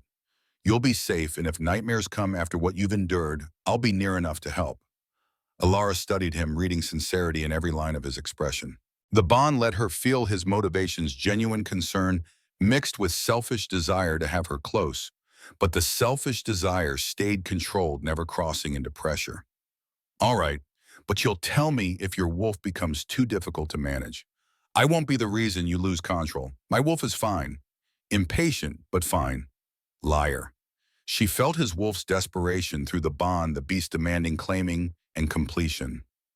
Only Kieran's iron control kept at least, respecting her need for time, despite every instinct screaming otherwise. He showed her to the adjoining suite, smaller than his rooms, but still luxurious beyond anything she'd known. Sarah had already prepared it with clean clothing, toiletries, extra blankets despite the warm weather. Everything designed for her comfort. Alara bathed for the first time in 6 weeks, scrubbing away prison grime and silver residue until her skin was red and raw. The hot water stung healing burns, but also soothed aching muscles, luxury she'd fantasize about during captivity. She stayed until the water cooled, processing everything that had happened in less than 48 hours. Found, freed, mated, asked to save a kingdom built on her family's graves. Sleep came eventually, but nightmares followed. She dreamed of chains and darkness, of Marcus's cold eyes as he prepared ritual blade. She dreamed of her mother's face the night the rogues came, of blood on stone floors, of a little girl hiding in a root cellar while screams echoed overhead. And underneath it all, the curse itself, malevolent consciousness watching her, waiting to see if she'd save or abandon the people whose ancestors had murdered hers. She woke gasping, disoriented in the unfamiliar room. For a terrifying moment, she thought the escape had been dream, and she was still chained in Marcus's hidden chamber. Then the door opened, and Kieran was there, clearly woken by her distress through the bond. He didn't ask permission, just crossed to the bed and gathered her against his chest, letting her shake while he murmured reassurances. Not words, just sounds, the rumbling growl an Alpha used to comfort pack members, the physical presence that said, "You're safe, you're protected. Nothing will hurt you while I'm here." Gradually, her breathing steadied. The nightmare faded. Reality reasserted itself. She was free, she was safe, she had choices. Sorry, didn't mean to wake you. Don't apologize for trauma responses. You've earned nightmares several times over. His arms tightened, fractionally, careful not to restrain, but offering security. Do you want to talk about it? Just chains and darkness, the usual. She pulled back enough to see his face in moonlight filtering through windows. Tell me something good. Something from before the curse. Kieran considered, his expression softening with memory. My mother's gardens. Before they died, before the curse, they were extraordinary. She had roses from 6 different territories, fruit trees that shouldn't have survived this climate but thrived anyway because she talked to them. She said plants responded to love and attention the way people did, that if you cared enough, anything could flourish. Alara thought of the apple tree blooming under her touched life, responding to her healing power amplified by mate bond. She sounds wonderful. She would have liked you, would have been furious about what Marcus did, but also fascinated by your gift. She had theories about Omega healing abilities, believed they were stronger than most recognize, but that social conditioning trained Omegas not to develop them fully. Why? Because powerful Omegas threaten Alpha dominance. Easier to keep them categorized as submissive and decorative than acknowledge they might be stronger than Alphas in ways that matter. He said it with matter-of-fact directness that suggested he believed it completely. You really aren't like other Alphas, are you? I had good parents and learned hard lessons. That's all. They sat together in comfortable silence, neither pulling away despite propriety suggesting they should. The mate bond hummed between them, no longer burning urgency, but steady warmth that soothed rather than demanded. Tomorrow I want to meet with your council, hear what they have to say about the ritual and the alternatives. Then I'll decide. Kieran nodded against her hair. Whatever you decide, I'll support. Alara hoped that remained true when she made her choice, because she was increasingly certain what that choice would be.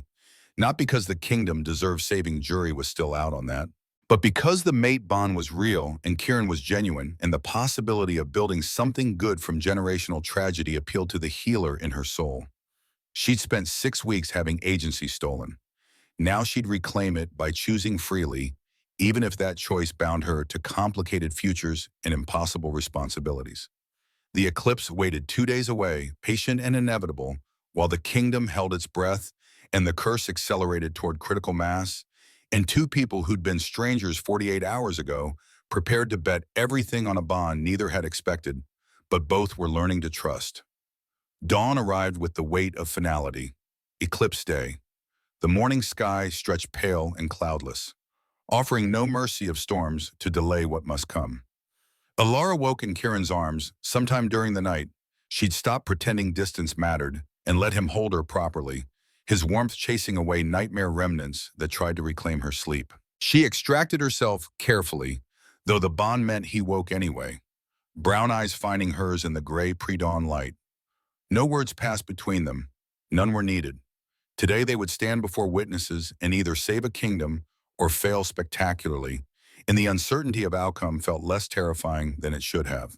The council convened at sunrise, all 12 members present, along with Commander Victoria, Dr. Helena, and Elder Thomas, whose silver hair caught morning light streaming through high windows.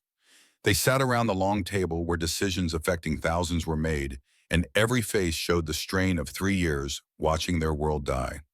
Ilara entered beside Kieran, wearing formal clothing Sarah had provided, deep green that brought out the amber in her eyes, simple but elegant. The moment she crossed the threshold, attention locked on her with intensity that would have been uncomfortable if she hadn't spent 6 weeks learning to endure far worse scrutiny. Elder Thomas rose, his weathered face kind, despite the gravity weighing on his shoulders. Lady Alara, thank you for meeting with us. We know you owe this kingdom nothing, that our failures allowed you to suffer unconscionably. Yet here you stand considering sacrifice none of us have right to ask. Not sacrifice. Choice. There's a difference. Her voice carried steadier than she felt, but the mate bond reinforced her, Kieran's solid presence at her side, lending strength. I've heard testimony from those who want me dead for prophecy's sake, from those desperate enough to commit atrocity for their children's survival, from a king who values my autonomy over his kingdom's fate. Now I'd like to hear from the rest of you. What do you believe I should do? Silence stretched uncomfortable and long. Finally, Lady Valencia spoke, young for a council position, sharp-eyed and sharper-tongued, according to Kieran's brief description. I believe you should complete the mate bond ritual, not because we demand it, but because you have power none of us possess, and the curse is accelerating faster than our projections suggested. Another week and we lose 3 more children.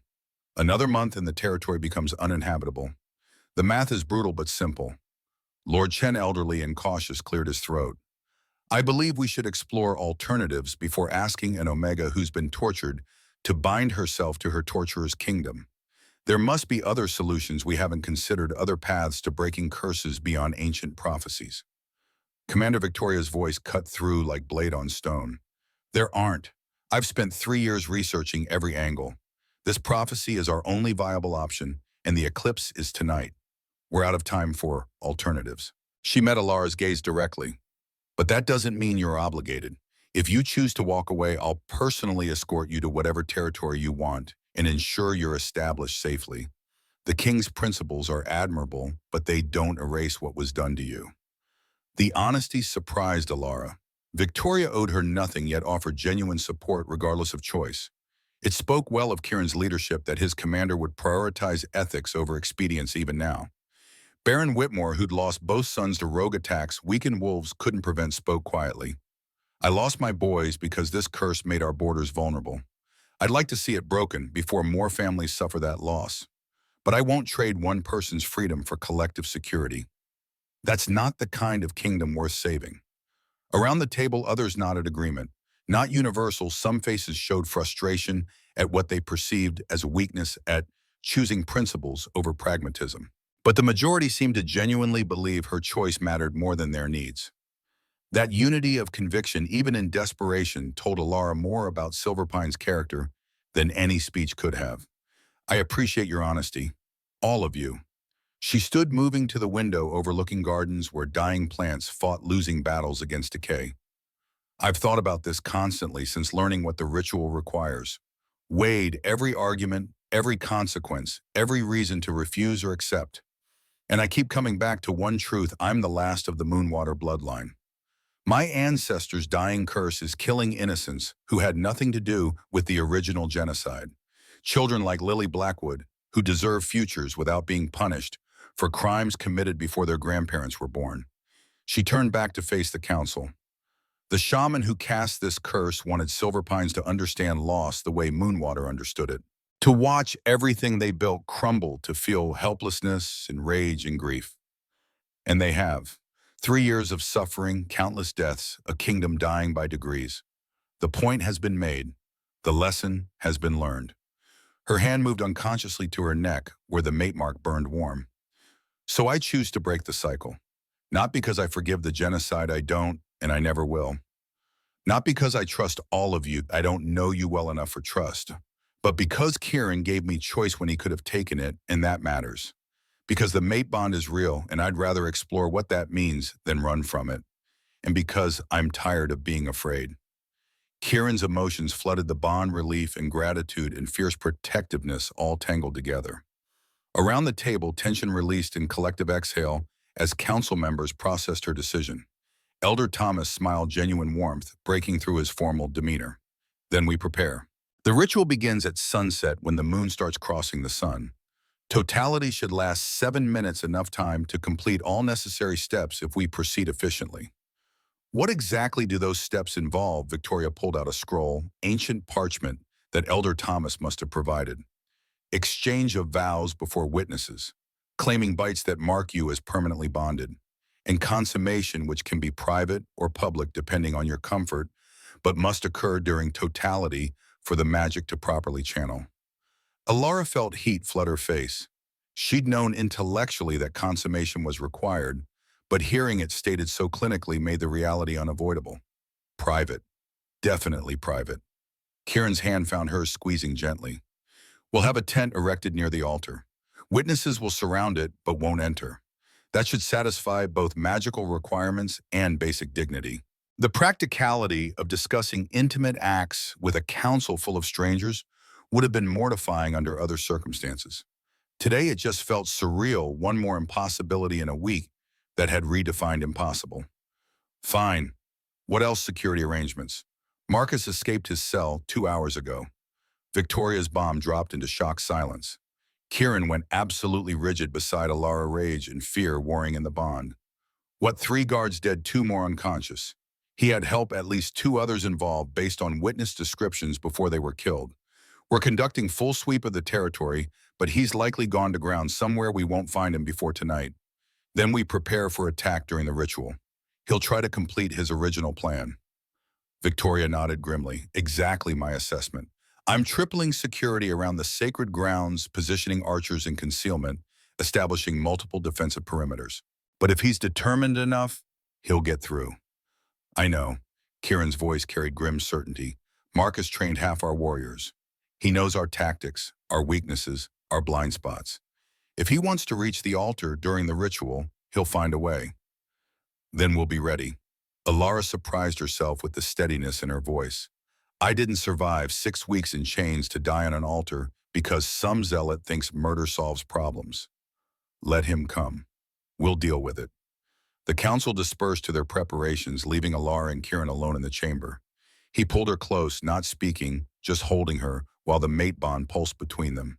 She could feel his fear for her safety mixing with pride at her courage, his determination to protect her warring with knowledge that the ritual would make them both vulnerable. I won't let him hurt you again. I know.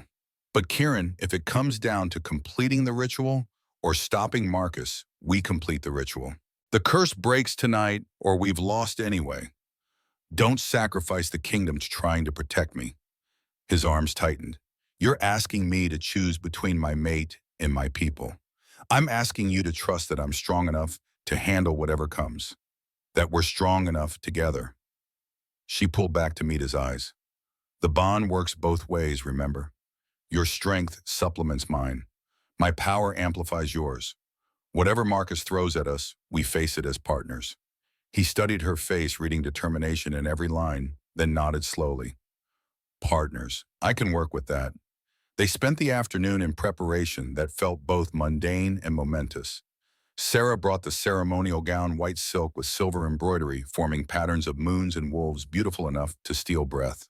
Daughter Helena performed final medical checks confirming Alara's recovery had progressed impossibly fast, her Omega healing amplified by the mate bond.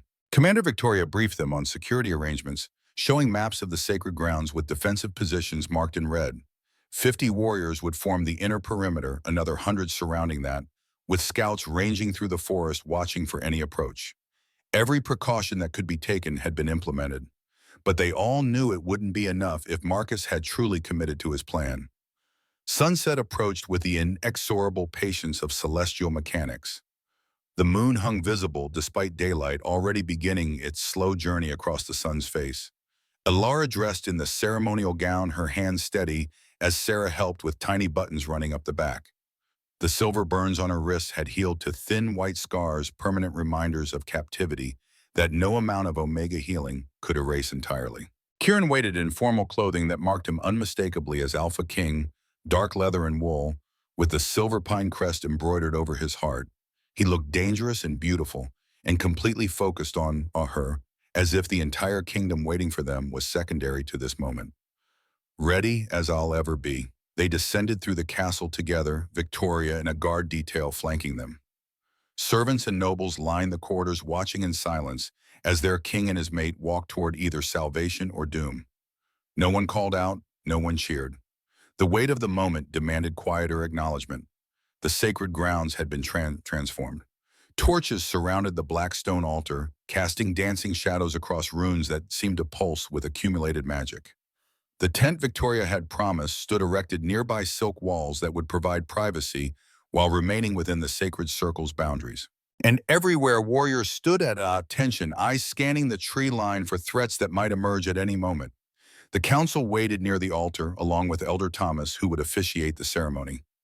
Other witnesses filled the space between defensive perimeters, pack members who'd come to see if prophecy could save them, nobles whose support Kieran would need afterward, healers and scholars who wanted to observe magic on this scale. Hundreds of eyes tracking their every movement as they approached the altar. The moon covered a third of the sun, now light taking on the strange quality that preceded totality. Shadows stretched longer than they should, and temperature dropped perceptibly. The curse itself seemed to gather in the dimming light, darkness thickening, as if aware this was its final chance to resist. Alara felt it, watching the shaman's dying hatred imprinted in stone and soil, waiting to see if the last Moonwater daughter would save or abandon those who'd murdered her ancestors. Elder Thomas raised his hands and silence fell absolute. We gather as the moon crosses the sun to witness a bond sealed and a curse broken. Alpha King Kieran, Silverpine, and Omega Alara of Moonwater bloodline. You stand before sacred stone as fated mates. Do you come here of your own free will? Kieran's voice rang clear and certain. I do. Alara took a breath, feeling the weight of choice settle over her shoulders. I do. Then speak your vows as darkness falls. Kieran turned to face her, fully taking both her hands in his. The mate bond flared warm at her neck, and through it she felt his absolute commitment, his fierce determination to be worthy of the trust she was placing in him. Alara of Moonwater, I vow to honor your choices above my own desires. I vow to protect you with my life and everything I command.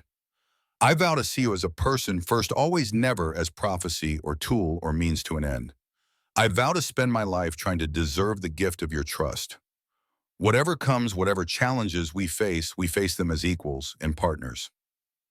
This I swear. The formal words carried weight beyond their surface, meaning alpha dominance bowing before omega autonomy in ways that made several council members shift uncomfortably. But Kieran didn't waver, his gaze locked on hers. Alara's throat tightened, but she forced her voice steady. Kieran Silverpine, I vow to face this future with courage even when I'm terrified. I vow to trust you with my heart, despite every reason I have to guard it. I vow to be your partner, your mate, and your equal. I vow to break the cycle of hatred that cursed your kingdom and destroyed mine. Whatever comes, we face it together. This, I swear, The moon covered half the sun now, totality approaching rapidly. Elder Thomas gestured them closer to the altar. The claiming marks. Kieran's eyes flashed gold as his wolf rose close to the surface. He stepped into her space, hands sliding to cradle the back of her head, tilting her neck to expose the junction where shoulder met throat. His other hand rested at her hip, steadying her. "I'm sorry if this hurts."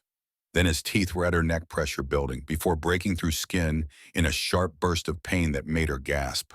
But the pain lasted only seconds before transforming into something else entirely, heat flooding through her veins, the mate mark at her neck igniting like a brand. And suddenly his emotions were hers completely. No filter, no distance. She felt his love, his fear, his desperate hope, his absolute certainty that she was everything. He pulled back, blood staining his lips. The mark on her shoulder burned and throbbed and felt completely right, permanent claim that no power on earth could remove. "Your turn." Her wolf surged forward, canines lengthening as instinct took over. She rose on her toes, found the matching spot on his neck, and bit down hard enough to break skin. His blood filled her mouth, copper and salt, and something uniquely him in power crashed through her as the bond completed its first phase. She could feel his wolf howling, triumph, feel his human side's relief and joy, feel the absolute rightness of this connection. When she released him, they stood marked and bleeding, the first seal of the mate bond complete. The moon covered 3/4 of the sun. Darkness fell across the sacred grounds like a curtain dropping, and the curse responded. The black stone altar pulsed with malevolent energy, runes glowing sickly green as ancient magic recognized what was happening. Around them, dead gardens writhed as if in pain, the curse fighting against the possibility of its own breaking. Complete the bond. Now. Elder Thomas's urgency cut through the gathering darkness. Kieran swept Alara into his arms and carried her toward the tent. Behind them, witnesses formed protective circles, warriors raising weapons as tension ratcheted to breaking point. Then chaos erupted. The explosion came from the eastern perimeter, fire and force that sent warriors scattering. Through the smoke and confusion, figures emerged, Marcus in the lead, flanked by Serena, and at least a dozen others wearing colors that marked them as members of various noble houses. All armed, all committed to their original plan, regardless of cost. Protect the king and the Omega Victoria's shout mobilized warriors instantly, but Marcus's group moved with the precision of people who'd trained together, who knew these grounds and these defenders. They cut through the first defensive line with brutal efficiency, driving toward the altar where Kieran had frozen torn between completing the ritual and engaging the threat. The moon covered 90% of the sun. Minutes left before totality ended. Alara grabbed his face, forcing his attention back to her. "Complete the bond. I'll handle Marcus. You can't watch me." She pushed power through the mate bond, drawing on his alpha strength to supplement her own, and felt his reluctant acceptance. He carried her into the tent as warriors engaged Marcus's forces in desperate battle outside. The tent's silk walls muffled sounds, but couldn't block them entirely. Steel on steel, shouts of pain and fury, Victoria's voice coordinating defense.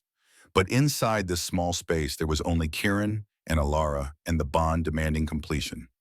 He laid her down on furs, prepared for this purpose, his hands trembling slightly as they found the fastenings of her gown. "We do this, there's no going back. You're mine and I'm yours permanently." "I know. Stop stalling and finish what we started." So he did. The consummation happened fast and desperate, nothing romantic about it, but everything right. Their wolves demanded completion, the eclipse demanded timing, and the battle outside demanded speed. Alara clung to him as the mate bond sealed fully, third and final step locking into place with force that stole her breath. Power exploded through her, not just her healing ability or his alpha strength, but something new, something created by their union. The bond multiplied their individual power exponentially, Omega and Alpha combining into force that dwarfed what either could achieve alone. She could feel the curse now completely and clearly. Not just surface manifestation, but its entire architecture, the shaman's dying magic woven through earth and stone and living things. And underneath that older power, the land itself predating curses and kingdoms, remembering when Moonwater Pack had called it home. Kieran felt it too, his awareness bleeding into hers through the completed bond. Together, they reached out with combined power, grasping the curse's structure and pulling. The shaman's magic fought back, resisting with concentrated hatred. It wrapped around them, trying to consume rather than be consumed, dark threads seeking to strangle what it couldn't control. Pain exploded through Alara's chest, through Kieran's agony, shared completely through the bond. But they didn't let go. Alara called on moonwater blood, on ancestral connection to this land that ran deeper than Silverpine's 3 generations of occupation. The earth recognized her, responded to her, remembered pack that had honored it properly before invaders came with swords and fire. She offered forgiveness not to Silverpines, but to the land itself, releasing it from obligation to punish innocence for old crime. Kieran acknowledged his family's guilt, pouring genuine remorse through the bond, making promises not just to Alara, but to the murdered dead whose curse had poisoned everything they'd built. The curse shuddered, cracked, and shattered. Light exploded from where they lay, golden and pure, radiating outward in waves that swept across the sacred grounds and beyond. Everywhere it touched, the curse dissolved. Dead plants burst into bloom, flowers erupting in impossible profusion. The fountain's cracked basin sealed itself, and water began flowing clear and cold. Trees straightened, leaves unfurling, green and vibrant. Even the black stone altar lost its sickly glow, runes shifting from malevolent to merely ancient. The transformation rippled outward at impossible speed, a wave of healing magic that crossed the entire territory in seconds. Crops that had been withered recovered. Rivers ran clear.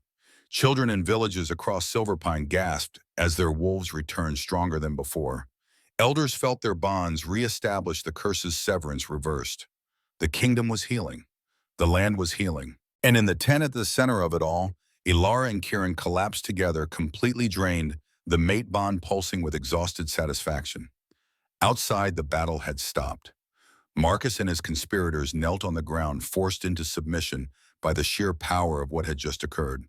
The Omega magic radiating from Alara had overwhelmed them, making resistance impossible, reducing warriors and nobles to helpless supplicants before force they couldn't comprehend. Victoria appeared at the tent entrance, diplomatically not looking inside. "Your Majesties, the curse is broken. Marcus and his allies are secured, and the eclipse is ending. You might want to see this." Kieran helped Alara dress with hands that still trembled from power expenditure, then led her outside into a world transformed. The moon was moving past the sunlight, returning in gradual stages, revealing gardens that looked like paradise instead of graveyard. Everywhere she looked, life bloomed in defiance of everything the curse had been. And her people know. Their people now stared at her with something approaching religious awe. Marcus knelt in chains, his expression shattered as he witnessed everything he'd tried to prevent. The curse broken through union instead of sacrifice. The kingdom saved by the very Omega he'd tortured. His entire worldview proven catastrophically wrong. Kieran approached him slowly, every line of his body radiating barely contained fury. "You murdered my parents. You tortured my mate. You conspired to destroy everything I'm trying to build. Give me one reason I shouldn't execute you right now."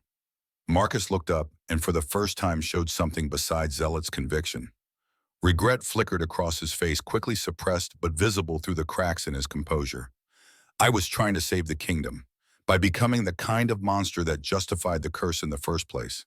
Kieran's voice cut like blade. "You failed. The kingdom stands. The curse is broken, and you're responsible for nothing but pain and death. You'll face justice for your crimes." He turned to Victoria. "Take him and the other conspirators to the dungeons. Triple security. Tomorrow we hold formal trials."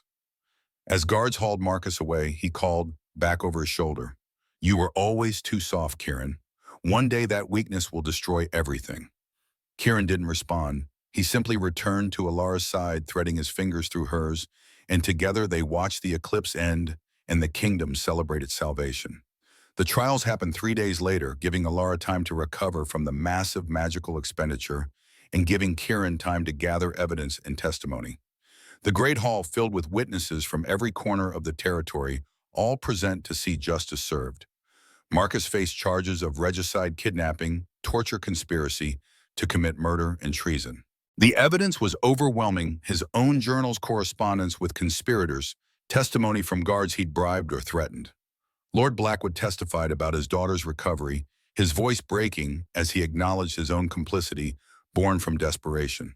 Lady Serena showed no remorse, defiant to the end, insisting that pragmatic leadership required difficult choices and history would prove them right. The other conspirators ranged between those extremes, some genuinely repentant, others sullenly convinced they'd acted correctly, despite outcome proving otherwise. Kieran presided over the trials with Elder Thomas, advising on pack law. The sentences came down fair but harsh. Death for treason was traditional, but Alara spoke during sentencing, her voice carrying authority. She was still learning to wield as Luna Queen. I should want them dead. After everything, execution would be justice. But I won't start my time as Luna by advocating for more death. This kingdom has seen enough killing. She met Marcus's gaze directly. The punishment for your crimes will be the right of removal. Your wolf will be severed from your human, leaving you permanently incomplete. Then you'll be exiled beyond our borders with nothing but the clothes you wear. You'll live the rest of your days as human, remembering what you lost and why you lost it. The sentence was arguably crueler than death. For shifters, their wolf was half their soul, fundamental to identity. Severing that bond meant severing themselves, living in permanent state of wrongness. Marcus went pale but said nothing. The ceremony happened at sunset in the sacred grounds, the same place where Alara and Kieran had broken the curse 3 days prior. Elder Thomas performed the ritual with 3 other alphas, assisting ancient words in a language that predated modern speech. When they placed hands on Marcus's head and spoke the severance, his scream echoed across the gardens. Raw agony, absolute loss, the sound of something fundamental being ripped away. The other conspirators followed each scream, layering atop the last until the air itself seemed to weep. When it finished, 7 people sat in chains looking hollow and diminished the light that had marked them as shifters extinguished forever. Guards escorted them to the border. If they ever returned to Silverpine, the sentence was death. But Alara suspected none would dare. The territory they tried to save through atrocity would forever remind them of failure. 3 months passed in blur of adjustment and revelation. Alara learned to be Luna Queen, to command respect from nobles who'd initially seen her as kidnapped victim rather than ruler. She established healing centers across the territory, training other Omegas in techniques Margaret had taught her, combining traditional methods with the enhanced abilities the mate bond granted. Margaret herself arrived after roads became safe for travel, her reunion with Alara tearful and joyful. The elderly healer took one look at her former apprentice, now Luna Queen, mated and marked and glowing with pregnancy's early signs, and declared herself ready to retire to castle life as official royal grandmother. Because Alara was pregnant, 10 weeks along, confirmed by Dr. Helena just yesterday. The news had sent Kieran into protective overdrive until Alara reminded him firmly that she'd survived 6 weeks in silver chains and could handle pregnancy just fine. They stood on the balcony of the royal chambers, now watching sunset paint the gardens gold and green, watching their kingdom thrive in ways it hadn't for 3 years. Children played in grass that grew thick and vibrant. Rivers ran so clear you could see fish swimming. The harvest reports predicted record yields, more than enough to replenish stores and trade with neighboring territories. Silverpine had been reborn, and Alara had been the catalyst. Do you regret it? Choosing to stay, choosing me, choosing all this responsibility. Kieran's question came quietly, vulnerability threading through the mate bond. Alara considered honestly before answering. I regret what I lost. My parents, my innocence, my quiet life in Oak Ridge. I regret that my people were slaughtered and yours profited from that genocide. I regret that Marcus exists and that desperate people make terrible choices. She turned to face him fully. But I don't regret you. I don't regret this bond. I don't regret becoming Luna Queen to a kingdom that's genuinely trying to be better than what came before. And I don't regret carrying your child. His hand moved to her stomach, barely showing yet, but growing steadily. A daughter. I know it's too early to be certain, but I feel it through the bond. We're having a daughter. Then she'll grow up in a kingdom without curses. She'll know her parentess story, all of it, including the ugly parts. And she'll understand that sometimes the bravest thing you can do is choose hope over hatred, healing over revenge. Kieran pulled her close and they stood together as evening deepened, the mate bond humming contentedly between them. Below, their kingdom celebrated continued recovery, unaware that their rulers were preparing to expand the family. From prisoner in chains to Luna Queen, from dying kingdom to thriving territory, from isolated alpha to devoted mate, the transformation had been brutal and beautiful. painful and necessary, exactly what both of them needed, even if neither had known it. The curse was broken. Justice was served, and the future stretched ahead full of possibility and promise and the sacred responsibility of building something worth keeping from the ashes of generational tragedy. Elara placed her hand over Kieran's where it rested on her stomach, feeling their daughter move in response, feeling the mate bond pulse, warmly feeling peace she'd never expected to find. This was home. This was family. This was choosing love over fear and watching that choice transform everything. And it was enough.